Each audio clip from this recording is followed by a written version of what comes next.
नमस्ते नमस्कार जय हिंद मेरे प्यारे साथियों। कैसे हैं आप सभी।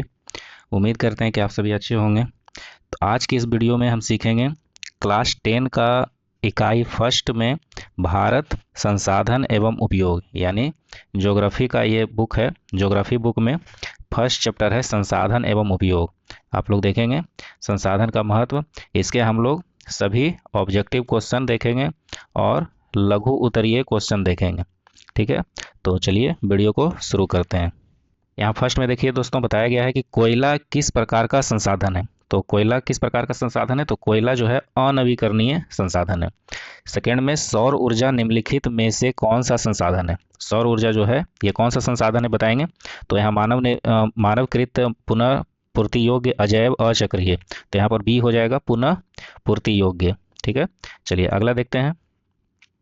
कहता है कि थर्ड नंबर क्वेश्चन में तट रेखा से कितने किलोमीटर क्षेत्र सीमा अपवर्जक आर्थिक क्षेत्र कहलाते हैं। तो कितने किलोमीटर, तो 200 एनएम। ठीक है, यहाँ बी आंसर हो जाएगा 200 एनएम। ठीक है, चौथा देखते हैं। डाकुओं की अर्थव्यवस्था का संबंध है। तो डाकुओं की अर्थव्यवस्था का संबंध क्या है, संसाधन संग्रहण से, संसाधनों के अनियोजित विदोहन से, संसाधन के नियोजित दोहन से, या इनमें से कोई नहीं। तो देखिए संसाधनों के अनियोजित विदोहन से इसका सही आंसर हो जाएगा। प्रश्न संख्या 5 में देख रहे हैं, यहाँ ऑब्जेक्टिव 5 नंबर में। तो कह रहा है इसमें कि समुद्री क्षेत्र में राजनीतिक सीमा के कितने किलोमीटर क्षेत्र तक राष्ट्रीय संपदा निहित है। तो कितने किलोमीटर हो जाएगा, तो इसका सही आंसर हो जाएगा डी 19.2 किलोमीटर। ठीक है, 19.2 किलोमीटर। ठीक है, चलिए अगला देखते हैं क्या है। अब देखिए यहाँ पर लघु उत्तरीय प्रश्न दिया हुआ है, तो एक एक करके हम लोग देखते हैं कि लघु उत्तरीय प्रश्न में पहला क्या कह रहा है। पहला यहाँ कह रहा है कि संसाधन को परिभाषित करें। संसाधन किसे कहते हैं। देखिए संसाधन वे वस्तुएं या गुण हैं जिनका उपयोग हम मनुष्य अपनी आवश्यकताओं की पूर्ति के लिए करते हैं। जिस चीज़ की ज़रूरत होती है, हमें जिस चीज़ की आवश्यकता होती है उस चीज़ का उपयोग करते हैं, वही हमारे लिए संसाधन है। जैसे कलम का उपयोग कर रहे हैं लिखने के लिए, तो ये हमारे लिए संसाधन है। किताब का उपयोग कर रहे हैं पढ़ने के लिए, तो हमारे लिए संसाधन है। ठीक है, किताब, कंप्यूटर, मोबाइल, ये सब सभी संसाधन है। ठीक है, संसाधन दो तरह के होते हैं, एक मानव निर्मित होते हैं और एक प्राकृतिक संसाधन होते हैं। जो मनुष्य के द्वारा बनाए गए चीज़ें हैं वो मानव निर्मित है, और प्राकृतिक के द्वारा बनाए गए वो प्राकृतिक संसाधन है। ठीक है, चलिए अगला देखते हैं। संभावी एवं संचित कोष संसाधन में अंतर स्पष्ट करें। यहाँ देखिए कह रहा है कि संभावी एवं संचित कोष संसाधन में अंतर स्पष्ट करें। तो क्या अंतर है, देखिए संभावी कोष संसाधन किसे कहते हैं। ये वे प्राकृतिक संपदाएं हैं जिनका अभी उपयोग नहीं किया गया है। देखिए इसका अभी उपयोग किया ही नहीं गया, लेकिन भविष्य में इसका उपयोग की संभावना है। उदाहरण के लिए हिमालय के क्षेत्र में पाए जाने वाले खनिजों का विशाल भंडार।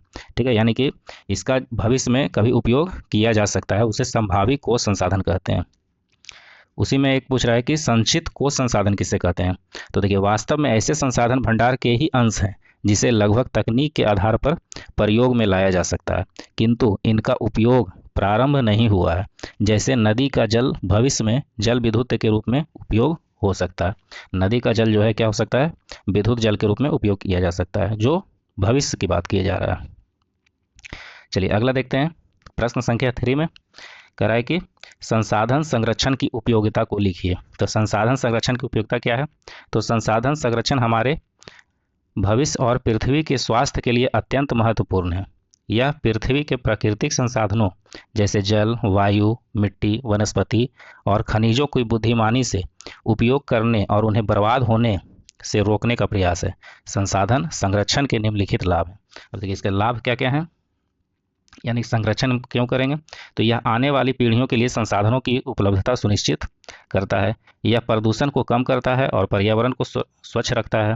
यह प्राकृतिक आपदाओं को जोखिम को कम करता है। यह आर्थिक रूप से लाभदायक है क्योंकि कम संसाधनों का मतलब है कम लागत।